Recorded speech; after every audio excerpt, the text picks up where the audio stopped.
வணக்கம் சிவாய். நம்ம ஐயாவுடைய கௌரி சங்கர் ஐயாவுடைய நிலத்துக்கு வந்திருக்கோம்.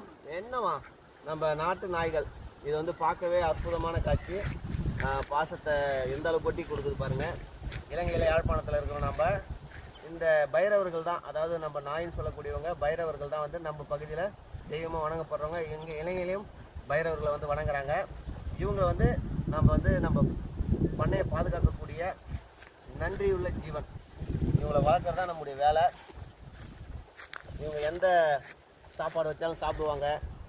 இவங்களை வந்து நம்ம இந்த இனத்தை நம்ம அழிக்கக்கூடாது. இந்தியாவில் மிகப்பெரிய அளவில் இதை நெகட்டிவாக காட்டிகிட்ருக்காங்க சேனலில். நாய் வந்து எல்லாரையும் கடிக்குது, எல்லாரையும் கொல்லுது அப்படின்ற மாதிரி சொல்லிகிட்ருக்காங்க. அப்படி கிடையாது. அந்த நாய்களுக்கு பாதுகாப்பு கிடையாது. தெருநாயாக அதை விட்டாச்சு வெளியில். அதனால் நம்ம இனங்களை நாம் தான் மீட்டெடுக்கணும். நம்ம நாட்டு மாடு தெருவில் மேயுது, நாட்டு நாய் தெருவில் இருக்குது. எதெல்லாம் போற்றப்படணுமோ அது எல்லாமே தெருவில் விட்டோம். எதெல்லாம் பாதுகாக்கப்படணுமோ அதெல்லாம் விட்டாச்சு. அதனால் நாமளும் அழிவுக்கு வந்துட்டோம். நாட்டு இனங்களை நம்ம பாதுகாக்கணும். இதெல்லாம் கடவுள் கொடுத்த வரம் நமக்கு.